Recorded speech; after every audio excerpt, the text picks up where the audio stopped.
Sorry 1913 में। 1913 में, आज़ादी से पहले। एक विचित्र स्थिति देखो, जो भारत पाकिस्तान के सबसे पहले प्रधानमंत्री बने, उनके पास राजस्व के हिसाब से पूरा करनाल और 80% राजस्व मुजफ्फरनगर का उन्हीं के पास था।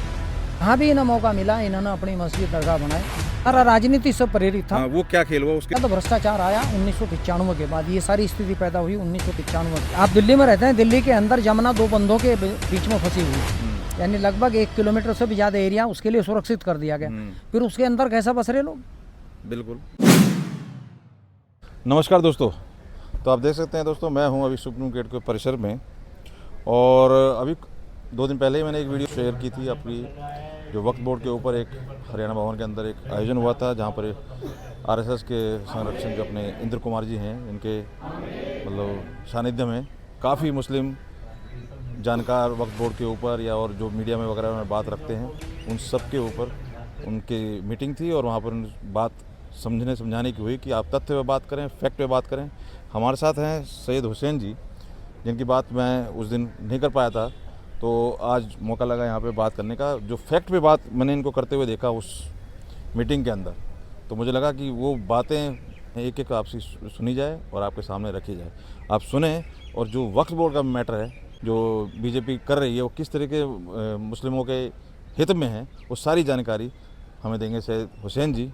पूरा नाम परिचय मैं इनसे एक बार फिर ले लेता हूँ, अपना पूरा परिचय दे दीजिए। मेरा नाम शाहिद हुसैन, मैं जनपद मुजफ्फरनगर का निवासी जी, और अलीगढ़ मुस्लिम विश्वविद्यालय से मैंने शिक्षा ग्रहण की। उसी समय से मैं किसी न किसी रूप में राष्ट्रीय परिप्रेक्ष्य में, चाहे भाषा का मामला या राष्ट्रीयता के जो भी विषय, उन्हीं में से वक्फ एक ऐसी चीज़ है जिसके विषय में पिछले सैकड़ों साल से बड़ा विवाद रहा जी। उस विवाद का कारण यह 1913 में पहला वक्फ बोर्ड आया, यानी अधिनियम आया, 1913 में। 1913 में, आज़ादी से पहले। उस वक्फ बोर्ड का कानून पास होने के बाद वक्फ के पंजीकरण किए गए, जो पहले से पंजीकृत थे उनको नियमित किया गया। अच्छा। और उन्होंने कानूनी दायरे में लाकर एक उनका संचालन नियमित किया गया। उसके बाद 1923, 54, 1973, 1984, 1995, 2013 और वर्तमान में ये नया अधिनियम। इस सब के सैद्धांतिक और नियमों में जो मूलभूत परिवर्तन आए, उसका अच्छा और बुरा प्रभाव भारत के एक सामाजिक ढांचे पर पड़ा। यानी स्वतंत्रता के उपरांत वक्फ विशेष रूप से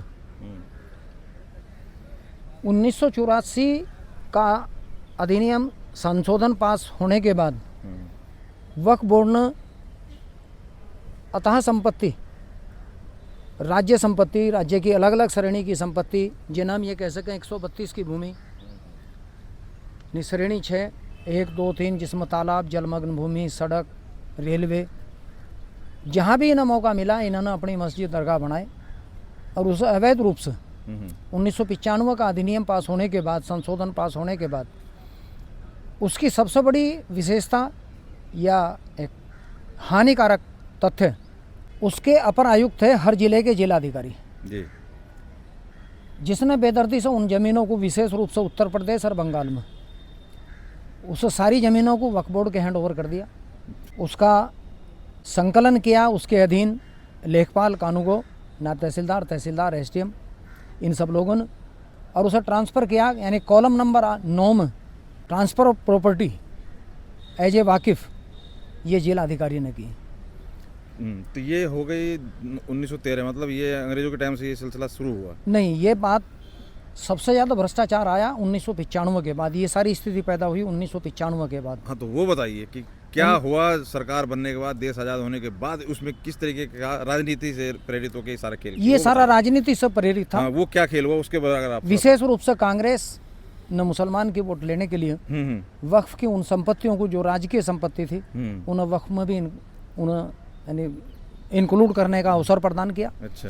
और उसकी सबसे बड़ा जो उसका माध्यम बना 1995 अधिनियम अमेंडमेंट के बाद, अच्छा, वो था हर जिले का जिला अधिकारी। वही शायद धारा 40 अपर आयुक्त वक्फ, हर जिले का वही था। तो कितनी विशेष बात थी, सरकारी व्यवस्था, यानी लेखपाल, कानूगो, नायब तहसीलदार, तहसीलदार, एसडीएम, इनके माध्यम से उन मस्जिद, जो मस्जिद तालाब, पुलिस लाइन, सेना की भूमि अर्थात कैंट की भूमि, यहाँ तक कि न्यायालयों के अंदर खड़ी हुई मस्जिदें, उन सबको अवैध रूप से अब वक्फ की संपत्ति मानकर और एज ए वाकिफ उसी ने इन धारा 9 जो उसका कॉलम है फार्म का, उसे जिलाधिकारी ने ही पूरा किया और वो वाकिफ के रूप में सारी संपत्ति वक्फ बोर्ड को दे दी। तो मैं जहाँ तक सोच पा रहा हूँ 1913 में जो हुआ जैसे भी स्टार्ट हुआ, मेन काम हुआ 1995 में आप कह रहे हो, लेकिन मैं ये कह रहा हूँ आज़ादी जैसे पार्टीशन हुआ, धर्म के आधार पर जो देश बने, पाकिस्तान को बनाया गया, तो उसके बाद भी क्या ये मुद्दा रहा या कि मतलब पार्टीशन में ये चीज़ें थोड़ी हटी हुई क्योंकि उधर चले गई, मतलब मुस्लिम उधर चले गए, देश अलग बन गया और मतलब यहाँ पे रह गया कि दोनों सब समाज के रह गए, तो उससे कुछ इस चीज़ में हुआ कि भाई अब वहाँ चली गई चीज़ें, ये भी वहाँ रह गई, वहाँ भी रह गई, क्या इसके ऊपर है कुछ? उसका विषय है, ये बहुत आपने कोड विषय उठाया जी। जैसा उत्तर प्रदेश में 1356 और 1359 जी। ये कृषि वर्ष है, इसका सन से ज़्यादा लेना देना नहीं होता, उसमें लगभग एक यह नियम है कि इतने 300 या 400 कुछ वर्ष उससे नीचे माना जा। संभवतः ये अबुल फजल के टाइम से शुरू हुआ था, नहीं अकबर के टाइम से जी। राजा टोडरमल के साथ कोई रिकॉर्ड है ऐसा। तो 1356 फसली में जो नाम मुस्लिम के थे वो संपत्ति जो पाकिस्तान चले गए नियमानुसार वो निष्क्रांत इवेक्यू प्रॉपर्टी घोषित होनी थी। उसके बाद जो रिहेबिलिटेशन एक्ट पास हुआ, जो पाकिस्तान से आने वाले हिंदू थे वो भूमि उन्हें मिलनी थी जी। चाहे वो हरियाणा था, पंजाब था, हिमाचल था, उत्तर प्रदेश था, बिहार था, क्योंकि एक्ट केंद्र और राज्य सरकार दोनों ने पास किए थे रिहेबिलिटेशन एक्ट। बिल्कुल, हाँ। उसी हिसाब से इवेक्यू प्रॉपर्टी एक्ट पास किए थे।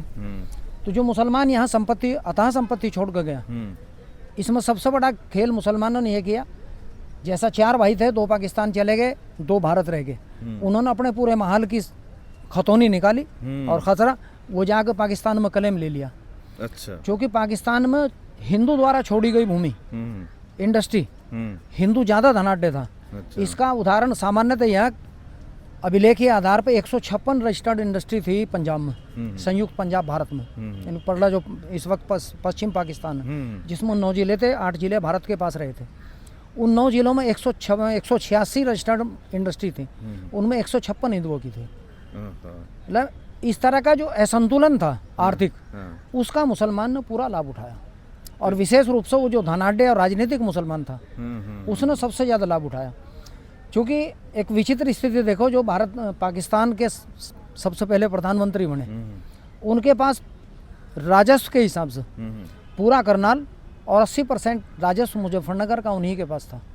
यानी उनकी छोड़ी हुई भूमि, उसके 3 हिस्से थे, यानी उसके पिताजी हर 3 भाई थे, अजमत अली, रुस्तम अली और उमर दराज अली।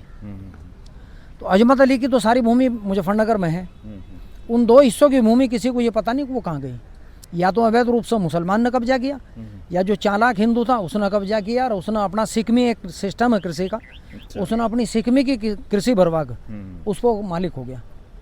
देखिए आप जो पाकिस्तान से आए हिंदू उन्हें कुछ नहीं मिला, मजबूरी में उन्हें सरकार ने उस जमीन पर बसाए, श्रेणी यानी बंजर भूमि पर, उसे आज भी खाली करा सके सरकार। तो उस हिंदू को क्या मिला? जो लीगली एंटाइटल था, जो अधिकृत था, उसे अपने यानी एक रिप्लेसमेंट, उसका प्रतिस्थापना उसे मिलनी थी, वो भूमि उसे नहीं मिली। तो सैयद साहब, आप मुस्लिम समाज से हैं और मैं देख रहा हूँ अभी जो मैंने उस दिन वीडियो डाली ना आपकी, जो भी वहाँ पे मीटिंग हुई थी, उसमें काफ़ी उखड़ रहे हैं आपके समाज के लोग कि ये कैसे मुस्लिम हैं और ये उस तरीके की बात आ रही, मतलब ये फैक्ट पे कोई बात क्यों नहीं करना चाहता। और ये इस वक्फ बोर्ड में जो संशोधन कभी लाया, ये भी नहीं कि ख़त्म किया गया, उसमें भी इतनी बवाल, आप इतना समझ रहे हैं, इतनी गहराई से जान रहे हैं, तो ये नीचे के तबके या उनको जो राजनीति कर रहे हैं उनको क्यों नहीं ये चीज़ समझ में आती है और क्यों समझना चाहते? सत्य यह है, भारतीय जनता पार्टी भी किसी सीमा तक राजनीति ही कर रही है। ठीक है, नो डाउट। यथार्थ में अगर वो इस बिल को लागू कर दे, यानी आप ये समझ लें, लाखों मस्जिदें जो तालाब, वन की भूमि, नदी, सड़क, मैंने अभी बताया, शायद आप ना समझते हो, श्रेणी 6 1 2 3 इस तरह से श्रेणी 6 का मतलब 132 की भूमि, सार्वजनिक उपयोग की भूमि, उस भूमि को अगर खाली कराने का उत्तर प्रदेश में अभियान चल जा तो उत्तर प्रदेश में भी हालात खराब हो जाएंगे। अब प्रश्न यह है, उसे बनने किसने दिया? उसे बनने भी जिला अधिकारी और उसके अधीन SDM, तहसीलदार, नायब तहसीलदार, कानून और लेखपाल ने बनवाया। तो वही उसके लिए दोषी। संरक्षण तो नेता का ऊपर से ही होता है ना, संरक्षण सरकार का होता है, लेकिन भ्रष्टाचार में डूबी हुई हमारी राजस्व व्यवस्था, अच्छा। उसे सिर्फ नगद पैसा बनाने से मतलब है। नगद पैसा बनाने से मतलब अब आप ये समझ, आप दिल्ली में रहते हैं, दिल्ली के अंदर जमुना दो बंधों के बीच में फंसी हुई है, यानी लगभग 1 किलोमीटर से भी ज़्यादा एरिया उसके लिए सुरक्षित कर दिया गया। फिर उसके अंदर कैसा बस रहे लोग? बिल्कुल, और तोड़ भी रहे हैं उनको, फिर वही दोनों काम। नहीं, राजस्व अधिकारी जब वो बसाने जा रहा है, जब कहाँ ये जिम्मेदारी पुलिस की नहीं है, ये जिम्मेदारी राजस्व अधिकारी की।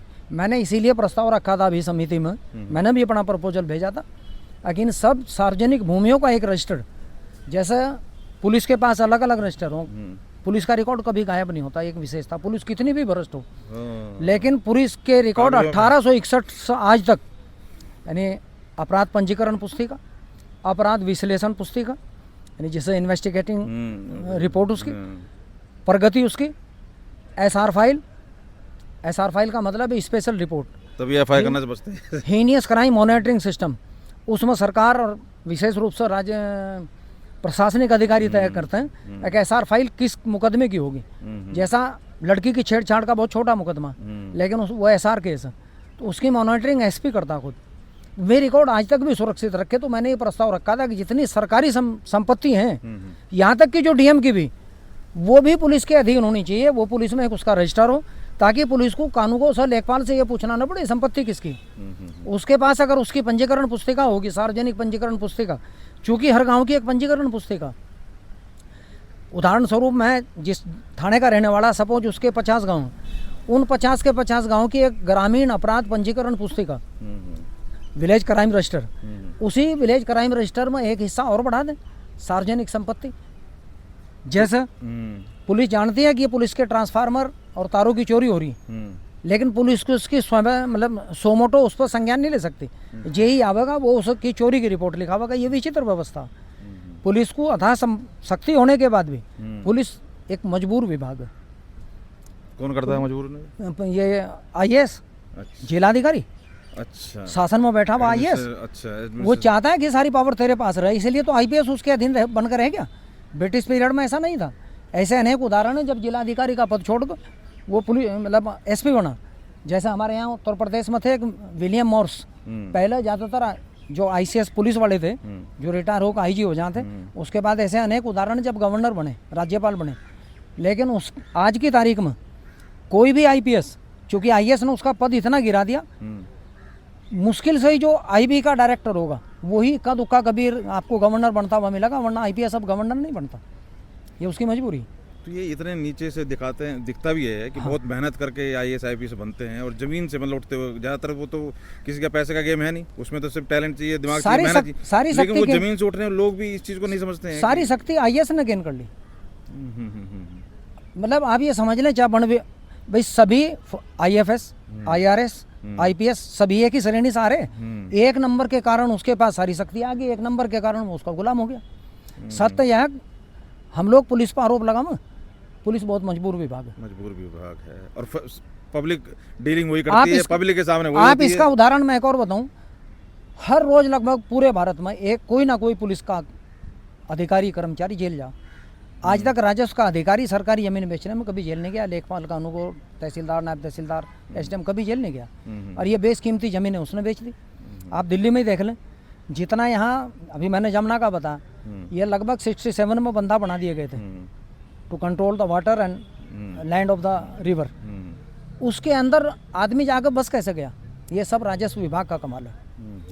वो जो राजस्व का कर्मी, लेखपाल, कानूनगो, कहीं ना कहीं कोई लूप होल होती है, कोई खेती का, वो बसवाता बाकायदा पैसे। हाँ, उसकी जमीन की श्रेणी भाई, उस जमीन का हजारों साल से उसका लगान भी अलग होता था। उसका लगान एक अस्थायी कृषि के रूप में होता था। तो ये रिटायर हो जाते हैं, नेता भी आते हैं, फिर चले जाते हैं, फिर ये मतलब जब जांच का टाइम आवा तब तक आईएएस जो है प्रमुख सचिव बन जाए, तो जांच भी उसे करनी है अपने खिलाफ। ये बहुत बड़ा गोरख धंधा। सरकार है खाम का फटफड़ा, इनके पास कुछ नहीं है। सरकार को तो राजनीति करनी है, उन्हें तो ये है कि सरकार को राजनीति करनी है कि भाई 5 साल कैसे आना है, क्या करना है। हाँ जी। तो क्या समस्या का हल ढूंढ रहे हैं अब? इसके ऊपर क्या आप लोग समस्या का बुद्धिजीवी हैं, क्या सोच रहे हैं? समस्या की बात मैंने बताई अभी, जैसा वक्फ बोर्ड की जमीन है, सरकार इसके साथ साथ ये करे हर हालत में हर जिले से एक रिपोर्ट ली जाए। जैसा मान लो मुजफ्फरनगर, बुलंदशहर, मेरठ, हर कचहरी के अंदर लगभग ये 1800 से लेकर 1850 के बीच में जिले बने। भूमि का अधिग्रहण हुआ जिला कलेक्ट्रेट, जिला कचहरी, पुलिस ऑफिस, इनके नाम से। वो जब ज़मीन अधिग्रहण की गई तो उसमें मस्जिद किसने बनने दी? और मस्जिद अगर वो बनी, चलो अंग्रेजों ने बनवाई कसम खाने के लिए, भारतीयों को डराने के लिए, तो उसका फिर वो वक्फ के पास कैसे गई? ये विषय नहीं, आपने कहा कि बीजेपी भी राजनीति कर रही है, क्या मतलब उसने संशोधन ही तो किया है? संशोधन ही तो किया। हाँ, तो लागू करने के लिए सपोज उत्तर प्रदेश की सरकार है, तो जज साहब कोर्ट तो बोल रहा है कि भाई हम व्याख्या करेंगे, और व्याख्या कर रहा है उसमें। नहीं, वो व्याख्या पुराने कानून और संविधान के परिप्रेक्ष्य में करेगा ना। इसे ये कौन बताओगा माननीय न्यायालय को ये तो जमीनी श्रेणी 6 की भूमि, इस पर तो ये स्वयं कह रहा है कि इस पर तो मुझे सुनने का ही कोशिश नहीं है। तो फिर व्याख्या कैसे कर दी? अनेक हिंचलाल बनाम कमला देवी पूरे देश पर लागू एक फैसला, उसमें यह श्रेणी 6 की भूमि पर किसी का भी अधिकार नहीं होगा। अब ये आप क्या मतलब इसका ये संशोधन राजनीति से आप प्रेरित बता रहे हो, उसके बाद इसका एक्चुअल आपके हिसाब से होना क्या चाहिए? वास्तविक स्थिति यह, ये मैं दावे से कह सकूं, कोई भी सरकारी यहाँ जो उत्तर प्रदेश या केंद्र सरकार को रिप्रेजेंट कर रहा, वो माननीय न्यायालय के संज्ञान में ये तथ्य नहीं लाएगा कि मान्यवर आप ही के आदेशों की अवहेलना करते हुए सार्वजनिक श्रेणी 6 की भूमि, सड़क, सेना, पुलिस लाइन, तालाब, फोकर, डाबर में भूमि, पहाड़, उन भूमियों पर जिन्हें आपने अपने आदेश से सुरक्षित किया, और उसमें यह नियम लागू किया कि इस पर 1356 में जो इसकी स्थिति थी, नहीं 1356 ये लगा ना, 1356 वर्षीय फसली वर्ष 1949 यानी आज़ादी के एकदम बाद, उसकी जो स्थिति वो थी वही मान्य होगी, अन्यथा कोई मान्य नहीं होगी। तो उसी आदेश के अनुसार अगर उत्तर प्रदेश सरकार यहाँ अनुरोध कर हम इन जमीनों को खाली कराने का, तो हाईकोर्ट भी मजबूर हो जाएगा, वह कहेगा मैं क्या करूँ। आपका अगर कोई भी इंस्ट्रक्शन, कोई भी संरचना अवैध रूप से सार्वजनिक श्रेणी 6 की भूमि पर खड़ी, मैं इस पर कोई स्टे नहीं करूँगा। तो अब इंद्रेश कुमार जी जैसे आप लोगों को बता रहे थे, समझा रहे थे, तो क्या तथ्य पे फिर मतलब अगर वो राजनीति कर रही है तो कुछ है, कुछ निकले? मैं किसी के विषय में इसलिए नहीं कह सकते क्योंकि अंतरात्मा किसकी कैसी ना उस संगठन में, मैं तो सिर्फ एक सिंपैथाइजर के रूप में आ गया था मुझे सुनने के लिए। मैं तो ये जितना मैं जानता हूँ, वे लोग ठीक है, उनका राष्ट्रीय दृष्टिकोण है, राष्ट्र के लिए वो सोचते हैं, लेकिन क्या वास्तव में उन्हें ये पता डिफैक्टो एंड डिजूरो कि जमीन वास्तव में है किसकी? क्योंकि उन्हें तो संगठन और राजनीति का एक अपना भाई स्वाभाविक है, जो आदमी सत्ता में उसको सत्ता चलानी, तो वो तो अपने लाभ हानि को पहले देखेगा। लेकिन क्या वास्तव में वो जमीनें जो राज्य सरकारों के अभिलेख में नहीं थे, वे किसकी भूमि, यह निर्धारित करना सर्वप्रथम अनिवार्य है। तो होगा कैसे आपके हिसाब से? ये तो मान्य हाईकोर्ट, सुप्रीम कोर्ट में अगर ये फैक्ट्स आ गए और किसी तो फैक्ट्स कौन रखेगा? आप जैसे लोग रख सकते हैं? मेरे पास इतना पैसा नहीं है, मैं किस माध्यम से रख सकूं? मैं किसी की मदद लूंगा? मेरे पास अगर कोई ऐसा साधन हो तो मैं तो, मेरे पास तो रिकॉर्ड है सबका। जैसा मुझे फंडनगर में 599 गाँव हूँ। अच्छा, बांग्लादेश में इस पर बवाल होता है और कहीं नहीं होता है? वो बंगाल और उत्तर प्रदेश में ही है सबसे बड़ी समस्या, क्योंकि दूसरे कह रहा हूँ वेस्ट बंगाल में। हाँ, मैं वेस्ट में समझ गया, वेस्ट बंगाल। उसका कारण यह है कि सारी श्रेणी 6 की भूमि, सार्वजनिक उपयोग की भूमि, इस पर सब लीगली वक्फ घोषित कर चुके। तो अगर अब इसकी इंक्वायरी होगी, इंक्वायरी यानी जांच के बाद इस पर एक्शन लिया जाएगा, तो सब परेशान होंगे, और वो इसीलिए जानते हैं कि इस पर तुम्हें कोई न्यायालय से रिलीफ नहीं मिलेगा, तुम हार जाओगे। अच्छा, क्योंकि जब सुप्रीम कोर्ट ये कह चुका, हिंचलाल बनाम कमला देवी फुल बेंच सुप्रीम कोर्ट का निर्णय, उस पर कोई कानून लागू नहीं होगा भारत का। और उस पर जो 1356 फसल यानी जो 1947 के बाद स्थिति थी, विशेष रूप से उत्तर प्रदेश में 1951 से पहले जो स्थिति थी, वो सिर्फ वो मान्य होगी। तो ये मतलब कुल मिला के कोर्ट ने जो व्याख्या की है वो सिर्फ वो भी टालने के मकसद से की है। अभी इस पर मैं कोई कमेंट नहीं करूँगा, ये आपको जब अच्छा, ये जैसे मतलब संसद में पारित हुआ, राष्ट्रपति का भी जैसे कह रहे हैं कि मोहर लग गई, फिर उसके बाद बचता है कुछ इस तरीके की संशोधन को रोकने का? निश्चित रूप संशोधन का विषय नहीं है भाई साहब, बिल संशोधन यहाँ विषय सिर्फ ये चल रहा है, यहाँ विषय संशोधन पर किसी का ध्यान नहीं गलत। ये जो सरकारी जमीन है किसी भी तरीके से अनुचित रूप से, अनुचित माध्यम से वक्फ बोर्ड के पास पहुंची, ये पुनः उन्हीं उसी फॉर्म में कैसे जागी, उसी श्रेणी में वो भूमि कैसे जागी, इसका झगड़ा इस चीज का है। हाँ, ये संशोधन हो रहा है, ये सब हो रहा है, वो तो कुछ नहीं हो रही है, वो कुछ नहीं है। बहुत बहुत धन्यवाद सर जी, आपके पास टाइम की थोड़ी कमी है तो काफ़ी तथ्य रखे हैं। आप अगर थोड़ा बहुत भी जानकारी रखते हैं, मुझे तो इतना ज्ञान नहीं है, लेकिन जितनी भी जानकारी इन्होंने रखी मैंने आपके सामने रखी, और आप खुद फैक्ट चेक करें और आप अपनी राय जरूर कमेंट करते हैं। बहुत बहुत धन्यवाद सर, बहुत बहुत धन्यवाद।